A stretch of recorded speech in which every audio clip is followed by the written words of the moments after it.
Salve, camaradas, tudo bem? Estamos de volta com a parte 2 do nosso vídeo sobre sociobiologia, que eu havia prometido para vocês. Não havia dado tempo da gente gravar, mas cá estamos. Espero que seja um vídeo bastante proveitoso. Trago aqui algumas informações, alguns dados científicos acima de tudo, que como cientista, como pesquisador, como biólogo comprometido com a verdade, a gente tem que trazer aqui para vocês as coisas infundadas, né? Ou melhor, as coisas não infundadas, as coisas com fundamentos, as coisas que a ciência mostra o que é verdade e o que não é. E aí nós vamos falar um pouquinho hoje dessa que até então, como alertou meu amigo e camarada, o Guilherme Rothenberg, né? O nosso Gui, professor de História, doutorando aí, que eu agradeço de coração aí pelo retorno que ele fez do artigo que eu publiquei no Le Monde Diplomatique, que eu vou deixar inclusive o link na descrição do vídeo, do podcast, que hoje a gente fala pseudociência, mas nós não podemos esquecer que a sociobiologia ela era tratada como uma ciência, como eu vou falar um pouquinho para vocês aqui. E justamente por isso, né, por ter esse caráter científico na época, principalmente que foi o carro-chefe aí para que o nazismo conseguisse ter uma certa raiz para conseguir colocar os seus discursos absurdos que hoje a gente sabe que são infundados. Então, só para a gente recapitular um pouquinho, eu fiz até um roteirinho que eu vou estar seguindo aqui no computador. Essa ideia da sociobiologia era usada simplesmente como a genética para justificar todos os nossos comportamentos, né? Todas as atitudes humanas tiveram aí como embasamento o estudo dos animais, e obviamente nós somos animais, só que somos animais racionais, alguns nem tanto, né, mas enfim, somos racionais, e ela nasce em 1946 com John Paul Scott, e foi oficializada em 75 com Edward Wilson, através do seu livro Sociobiology, The New Synthesis. E aí, o que ele argumenta com isso? Dados os estudos, principalmente com formigas, com os insetos, né, de uma forma geral, que é o carro-chefe aí do Edward Wilson, tem um livro muito bacana sobre ele, chamado Ants, né, Formigas, que é um dos grandes estudiosos de formiga, mas que ele fala, obviamente, ele transfere todo esse comportamento genético, única e exclusivamente a genética, para todo comportamento animal. E ele joga isso para o ser humano. Hoje a gente sabe que nós não somos definidos por esse determinismo científico. Eu até coloco aqui, né, uma frase do Levontin de Levis, né, nos livros que eles escreveram ali, que fala o seguinte, que todos os fenômenos sociais são meramente a manifestação coletiva de aptidões fixas e limitações ambientais, codificadas nos genes humanos, negando que a construção e a transformação socialmente condicionadas em nossos ambientes determinam a atualização efetiva dos limites biológicos. Ou seja, eles fazem essa crítica bastante contundente a respeito do determinismo biológico simplesmente genético.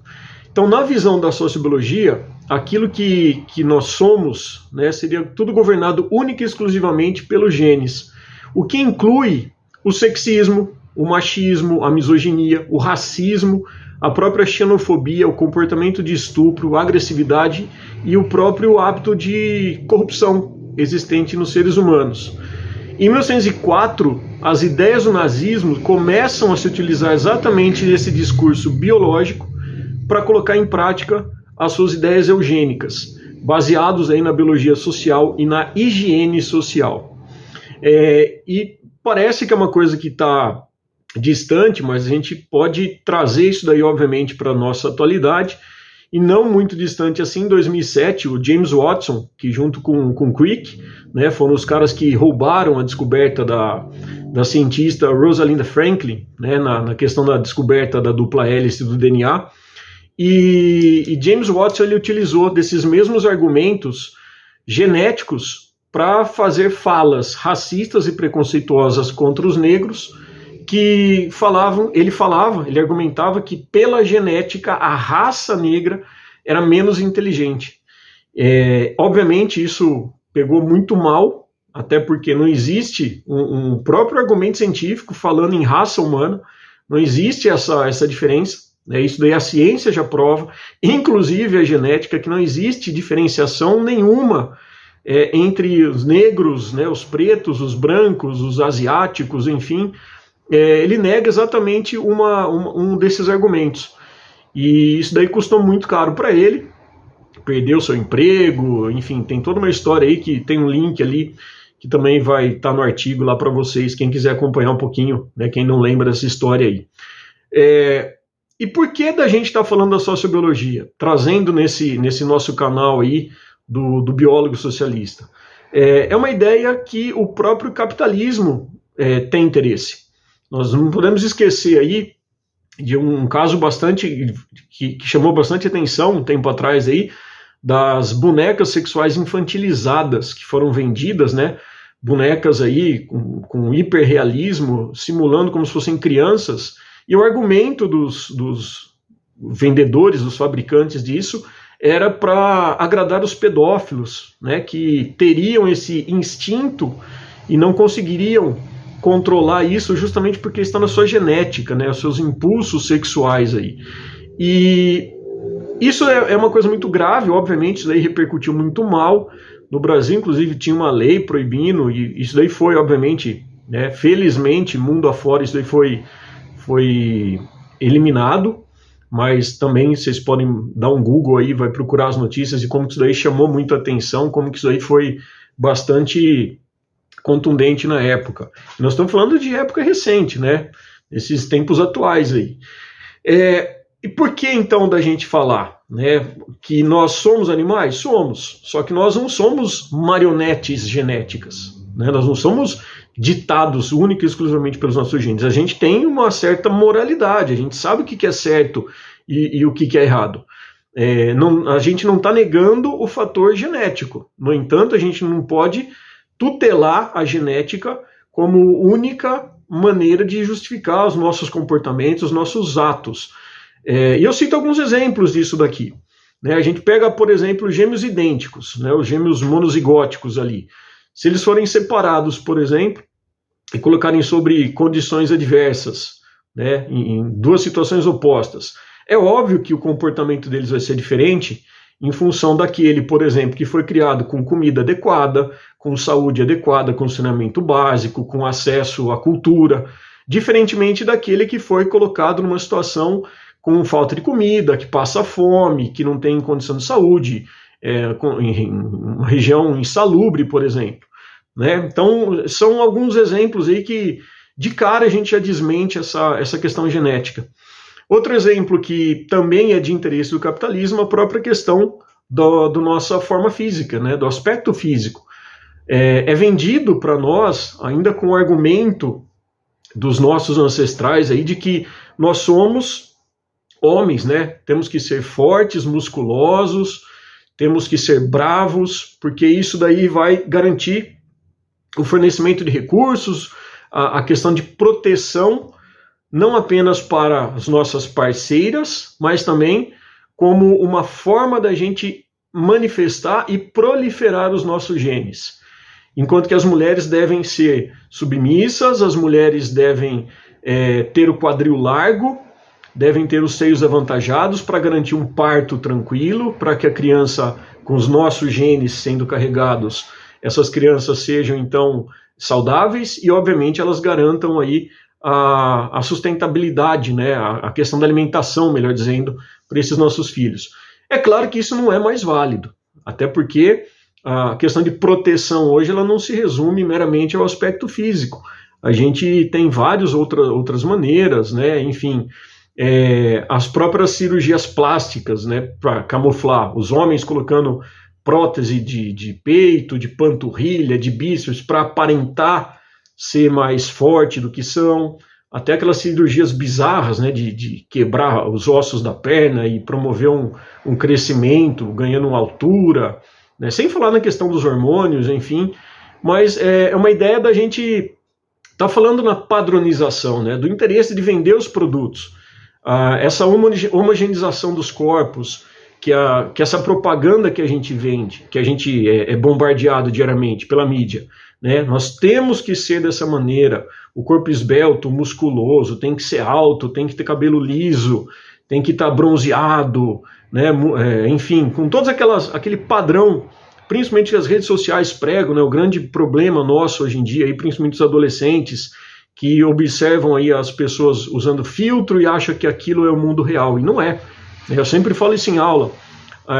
Sai no centro e vê qual a porcentagem de pessoas que realmente apresentam aquele corpo escultural que é vendido, que é propagandeado aí nas redes sociais. É uma minoria, né? Porque nós não somos assim.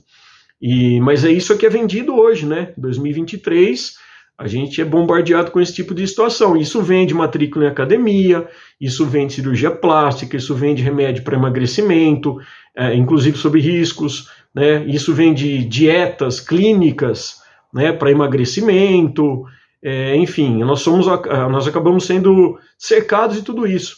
E também a gente pode lembrar de que entre o século XVI e XIX, as figuras de Rembrandt, por exemplo, que elas eram pintadas lá, elas não eram pessoas desse padrão que a gente tem hoje. Pelo contrário, eram pessoas mais curvilíneas, mais rechonchudas, que representavam o status, que representavam a figura da beleza, né? E hoje, obviamente, é o oposto de tudo isso. Então, essa visão reducionista sempre vai ter o interesse do capital. E, novamente, né, fruto do capitalismo, fruto dessa cultura de interesse do capital financeiro, o principal alvo, além dos negros, das populações consideradas minorias, só que não são minorias, né, são maioria, só que são menos representadas na nossa sociedade, as mulheres também são os principais alvos de tudo isso.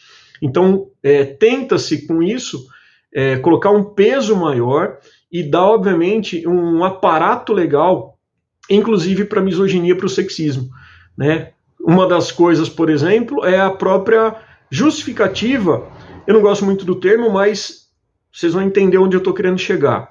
A promiscuidade masculina, né? Argumenta-se que o homem é o garanhão, né? O cara reprodutor, porque ele tem que passar os genes dele. E a mulher, durante os 9 meses, ela tem que ficar ali carregando esses genes. E o homem pode sair aí proliferando, porque essa é a ideia biológica, né? Se meu gene é favorecido, eu vou passar isso adiante.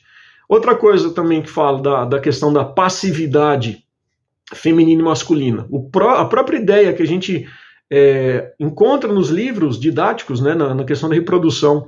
A mulher é a passiva no processo da fecundação, no sentido de que é o espermatozoide, portanto o gameta masculino, o ativo. É ele que tem que fazer todo o esforço, é ele que vai em direção ao óvulo. E se esquece, né, nega-se ou omite-se a informação, por exemplo, de que a mulher tem um papel ativo, inclusive na seleção desses espermatozoides, né? Já tem estudos aí com vários animais, se não me engano com primatas também, mostrando, né, que o próprio corpo feminino tem uma capacidade de selecionar e é igualmente ativo, né, pela movimentação dos cílios ali na região da tuba uterina, por exemplo. Mas isso não é falado justamente porque empodera-se a mulher, né, afeta-se a masculinidade, né, a heteronormatividade frágil que a gente tem hoje aí. A gente não pode, imagina, dar esse poder, obviamente, para as mulheres, né? Então temos que falar que geneticamente é o homem que está por trás de tudo isso. E tem uma outra frase que eu coloco aqui, que eu vou ler para vocês, do Levontin e de Levis também, que fala o seguinte, que reduzir o que somos a uma mera programação genética é uma expressão autodepreciativa semelhante a se referir a homens cheios de si, pomposos e competitivos, como o macho alfa, ou que se apaixonar é uma mera questão química. Essa ideia é bastante interessante porque o determinismo ele vai contra essa luta do feminismo, né? E nós, homens, inclusive, temos que apoiar. E o feminismo, ele nada mais é do que a busca pela equidade. Mas é óbvio que isso incomoda os tais red pills, né, os chades, os incels da vida, que argumentam, né, por exemplo, que a independência feminina, mesmo sendo essa conquista social, faz com que as mulheres tornem-se mais sozinhas. Acreditem ou não, isso daí foi publicado, né? Vai ter o link para vocês também. O argumento deles é que essa situação faz com que elas que perseguem cada vez menos homens de alto valor, e seria o motivo de gerar homens depressivos com maior probabilidade de disfunção erétil.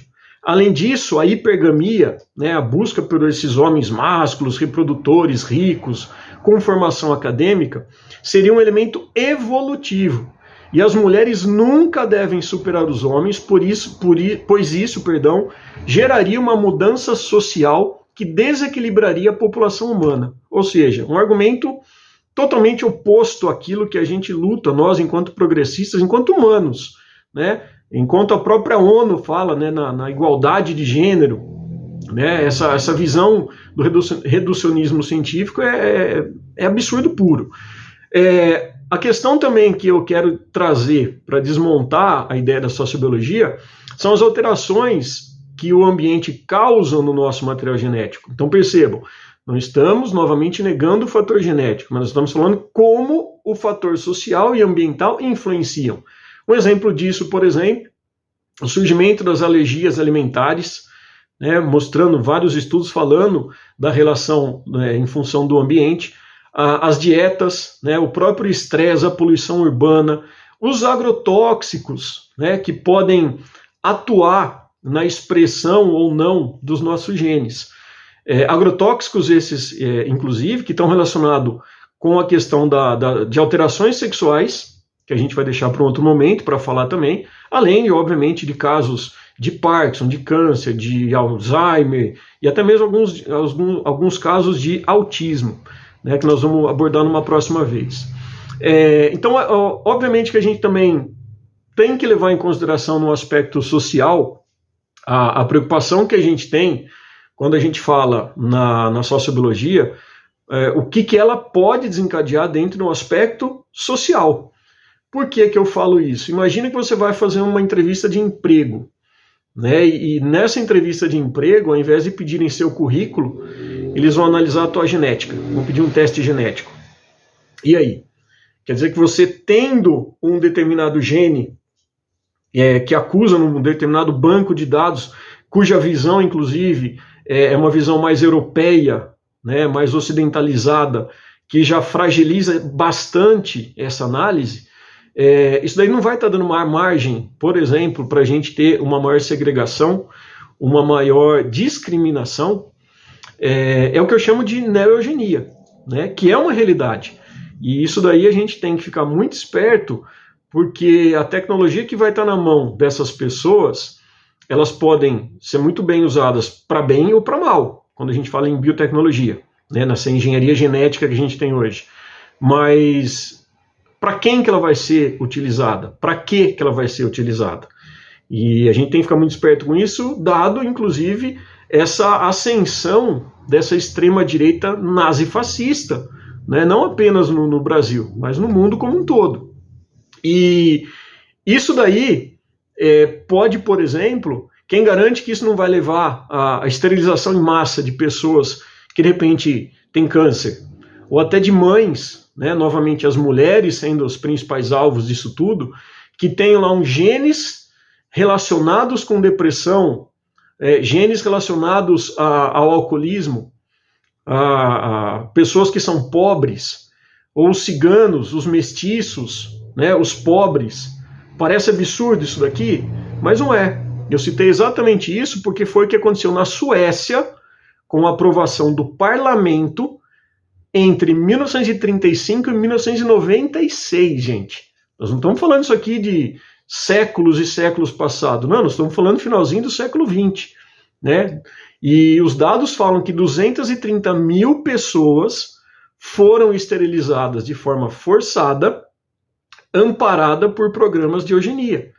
A mesma coisa em 2007 aconteceu na República Tcheca. Esterilizações forçadas de pessoas que não agradavam, não correspondiam à ideia da sociedade. Então essa crítica dialética que a gente faz é justamente por essa visão unilateral do reducionismo biológico, né, que ignora o todo.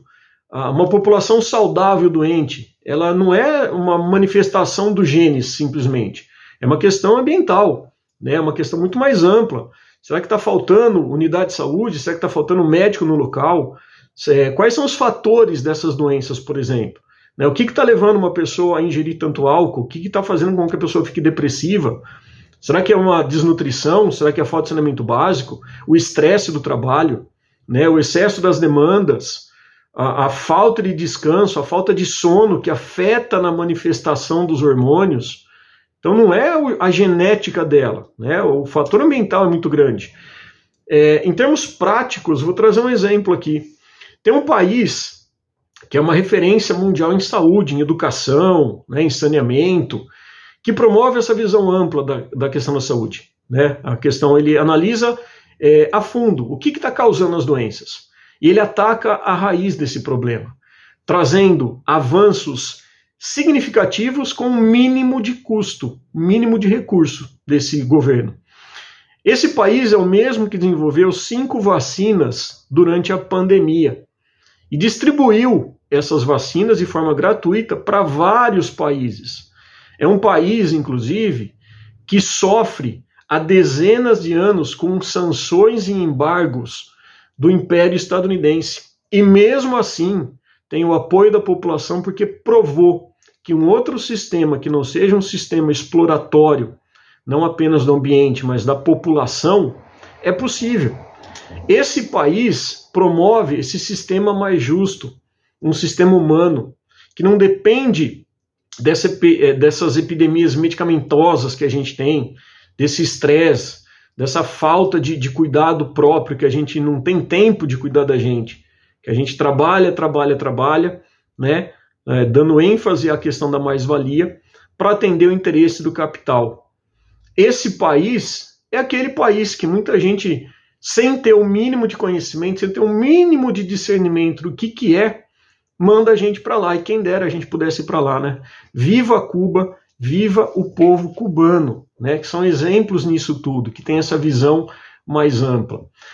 Em resumo, a sociobiologia, então, ela enfatiza essas habilidades individuais inatas, visando o sucesso reprodutivo individual, que atende aos interesses do capitalismo e sua meritocracia, a tal da meritocracia que a gente ouve falar, né? Você vai ser um empreendedor, vai trabalhar aí 12 horas de forma autônoma, não vai ter nenhum direito para ganhar R$ 1.300 no mês. Não, mas você está trabalhando, você está se esforçando pouco se você está ganhando menos. Né? Se você não está ganhando, você não está ficando milionário. Essa é a meritocracia, que é o que o capitalismo defende.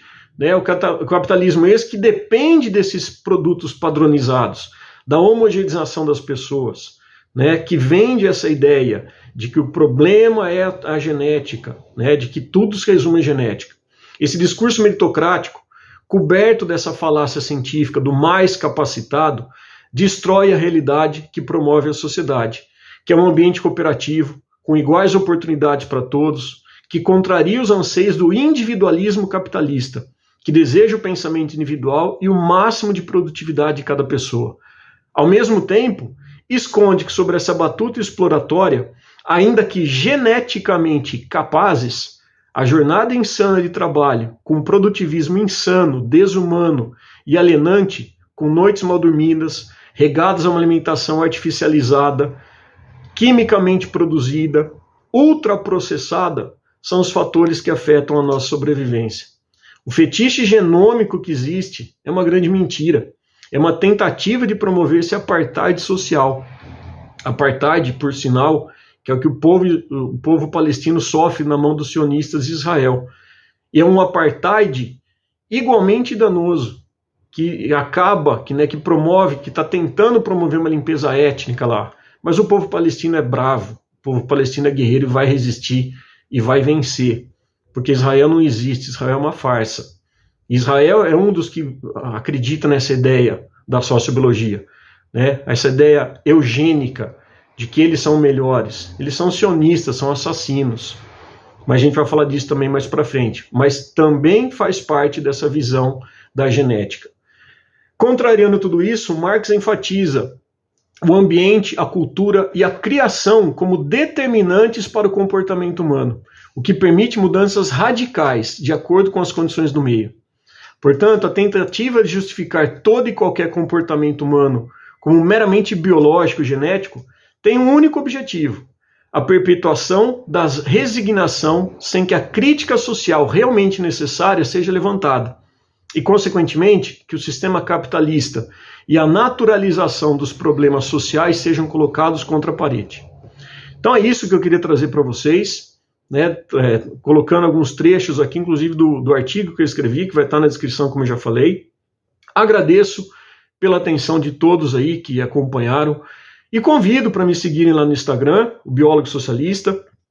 Se você não se inscreveu no canal, dá essa força, se inscreve aí, é de graça, né? Ativa o sininho, porque assim que lançar vídeo novo, comunica a você que tem um vídeo novo.